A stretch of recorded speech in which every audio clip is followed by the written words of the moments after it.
Assalamualaikum warahmatullahi wabarakatuh. Saya Rahmayati dengan NIM H07118105. Jadi saya akan menjelaskan mengenai pengantar kriptografi dan matematika untuk kriptografi. Yang pertama, pengantar kriptografi. Pengertian kriptografi.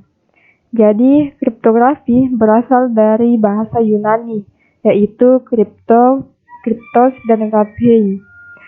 Kriptos berarti tersembunyi atau rahasia, sedangkan graphein memiliki arti menulis. Jadi, makna kriptografi secara harfiah adalah menulis secara tersembunyi untuk menyampaikan pesan-pesan yang perlu dijaga kerahasiaannya. Kemudian tujuan penggunaan kriptografi. Yang pertama, kerahasiaan. Kita menggunakan kriptografi agar rahasia yang ada pada data atau pesan yang dikirimkan tetap terjaga kerahasiaannya. Kemudian, data integritas. Tujuan kriptografi adalah menjamin data atau pesan yang dikirim masih asli atau sama dengan yang dikirim oleh pengirim pesan dengan pesan yang diterima oleh penerima. Kemudian, autentikasi. Autentikasi adalah bentuk pengenalan bahwa pesan yang dikirim benar-benar dari si pengirim pesan yang kita butuhkan pesannya. Kemudian, non-repudiasi.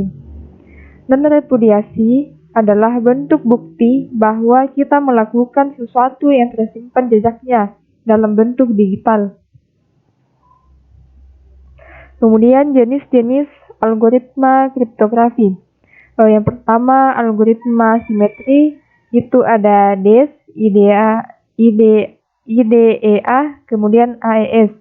Kemudian algoritma simetri, algoritma asimetri, ada DSA, RSA, dan ECC, dan sebagainya. Kemudian matematika untuk kriptografi. Langsung saja yang pertama, fungsi. Fungsi merupakan suatu relasi biner di mana dapat dikatakan fungsi apabila setiap anggota atau elemen di daerah asal memiliki satu anggota di daerah kawan dan memiliki hasil dari relasi tersebut yang disebut dengan range. Kemudian fungsi satu ke satu. Dikatakan fungsi satu ke satu apabila setiap elemen himpunan A atau daerah asal memiliki satu pasangan di himpunan B atau daerah kodomain, seperti yang kita lihat pada gambar di bawahnya. Kemudian fungsi pada. Suatu fungsi dikatakan fungsi pada atau surjektif apabila setiap elemen di himpunan B memiliki pasangan di himpunan A, di mana setiap elemen di himpunan A menembak tepat satu kali ke himpunan B, seperti yang dilihat pada gambar di bawahnya. Kemudian fungsi berkoresponden satu ke satu. Di suatu fungsi dikatakan fungsi berkoresponden satu ke satu apabila ia mengandung fungsi satu ke satu dan juga fungsi pada. Nah, masing-masing elemen di himpunan B ditembak tepat satu kali dan semua anggota di himpunan B semuanya tertembak. Kemudian ada inverse dari fungsi. Inverse dilambangkan dengan F pangkat min 1, di mana fungsi yang memiliki inverse hanya fungsi satu ke satu. Misalnya, A adalah anggota himpunan A dan B adalah anggota himpunan B, di mana inverse A sama dengan B, maka inverse B sama dengan A. Fungsi satu arah. Fungsi satu arah merupakan fungsi yang hanya bisa memetakan tetapi tidak bisa atau sangat sukar untuk dibalikan. Fx mudah dihitung untuk x elemen A, tetapi sangat susah untuk menumbuhkan x sedemikian sehingga Fx sama dengan y untuk y elemen jelajah F. Yang kedua, kombinatorial.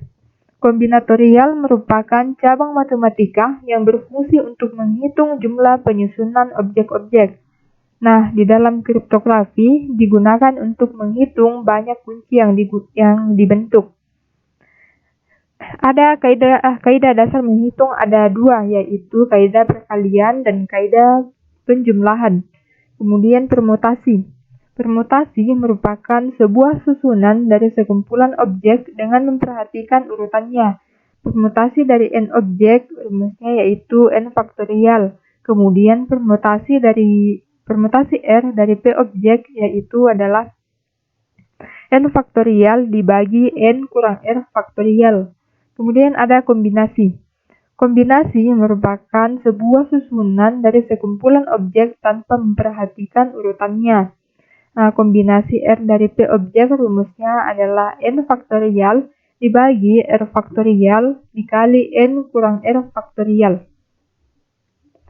Yang ketiga, teori informasi. Teori informasi mendefinisikan jumlah minimum bit untuk pengkodean pesan. Ada entropi. Entropi merupakan ukuran yang menyatakan jumlah informasi dalam satu pesan dengan menggunakan satuan bit, di mana bit ini merupakan sebuah bilangan real. Rumusnya yaitu Hx sama dengan minus sigma I sama dengan 1 sampai N Pi log 2 Pi, di mana Hx menyatakan jumlah dari seluruh simbol dalam pesan. Kemudian Pi sama dengan peluang kemunculan simbol Ki dari pesan. Contohnya, X sama dengan A, B, B, C, B, D, B. Kemudian N ada 4 yaitu A, B, C, dan D. Kemudian setelah itu kita cari peluang dari masing-masing N. Jadi untuk peluang A itu 2/8 karena A 2 kali muncul. Kemudian peluang B 4/8 karena B-nya 4 kali muncul dan seterusnya. Setelah itu kita masukkan ke dalam rumus Hx tadi. Jadi kita dapat entropinya sama dengan 1,75. Yang keempat, teori bilangan. Sifat pembagian pada bilangan bulat. Misalkan A dan B adalah bilangan bulat di mana A tidak sama dengan 0. A habis membagi B jika terdapat bilangan bulat C sedemikian sehingga B sama dengan A kali C. Dapat ditulis A habis membagi B. Contohnya, 5 habis membagi 20 karena 20 bagi 5 sama dengan 4. Atau dapat ditulis 20 sama dengan 4 dikali 5. Kemudian teorema Euclidean. Yang pertama itu, misalkan M dan N bilangan bulat. N lebih besar dari 0. Jika M dibagi dengan N, maka terdapat bilangan bulat unique key atau dan R sedemikian sehingga M sama dengan N kali Q ditambah R dengan R lebih besar sama dengan 0 lebih kecil dari N. Contohnya, 100 bagi 15 sama dengan 6 sisa 10.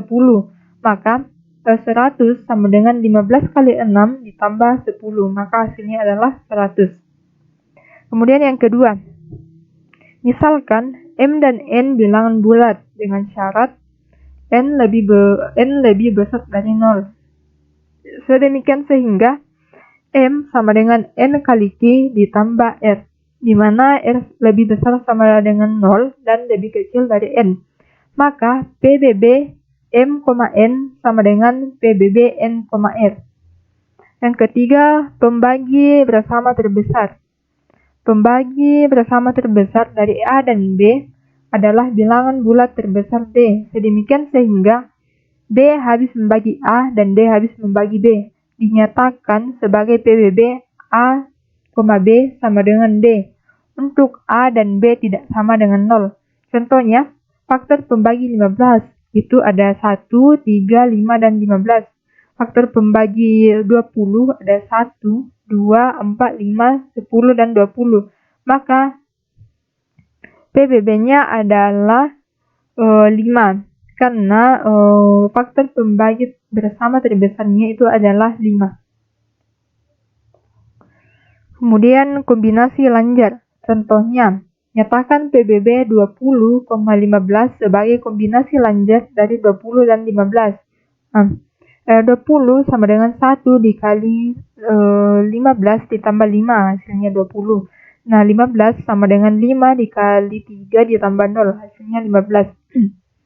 Di sini Sisa pembagi terakhir sebelumnya 0 adalah 5, maka PBB dari 20,5 sama dengan 5. Maka dapat ditulis 5 sama dengan 20 dikurang 1 dikali 15 merupakan kombinasi lanjut dari 20 dan 15. Kemudian bilangan prima. Dua buah bilangan bulat dikatakan relatif prima apabila PBB-nya sama dengan 1.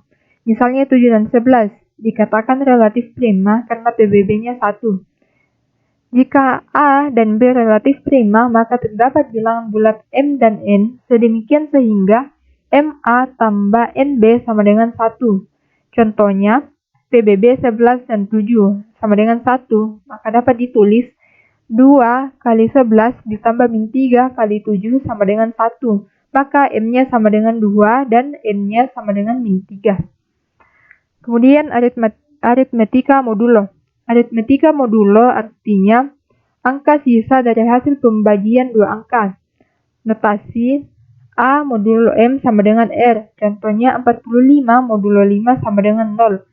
Jadi sisa bagi dari 45 modulo 5 sama dengan 0 karena 45 habis dibagi 5 dan sisanya adalah 0. Lalu bilangan prima. Bilangan prima merupakan bilangan yang hanya habis dibagi dengan 1 dan dirinya sendiri. Contohnya 11, 13, dan lain-lain.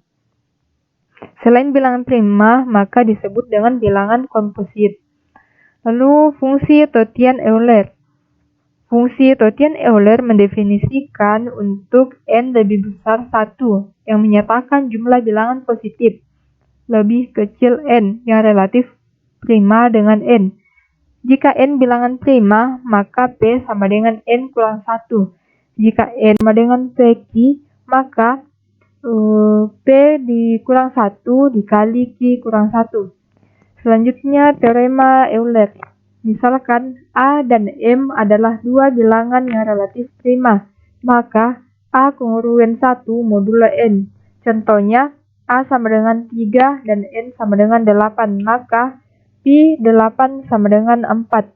Dari sini kita lihat yaitu 3 pangkat 4 sama dengan 81, kongruen 1 modulo 8. Yang kelima, struktur aljabar.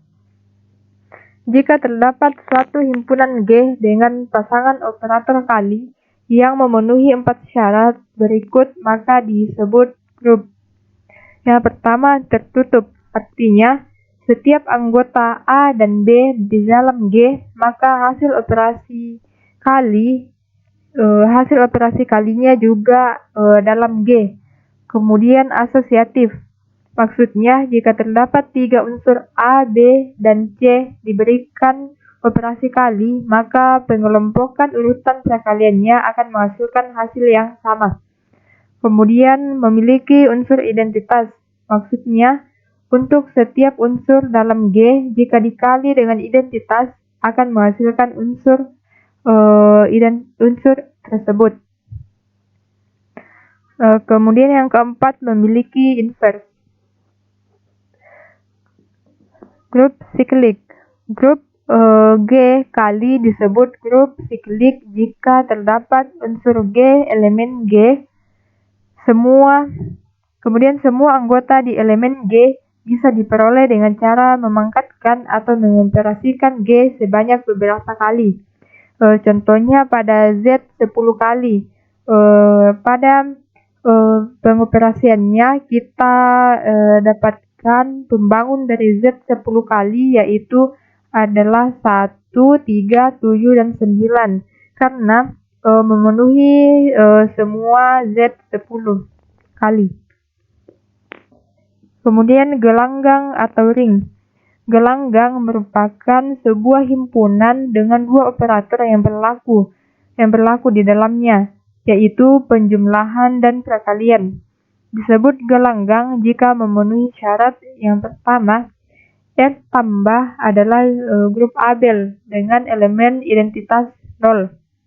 Kemudian, operasi perkalian bersifat asosiatif. Lalu, operasi kali bersifat distributif terhadap tambah. Untuk X, Y, R elemen bilangan real, maka berlaku R dikali dalam kurung X tambah Y sama dengan R dikali X ditambah R kali Y, dan X ditambah Y dikali R sama dengan X kali R ditambah Y kali R.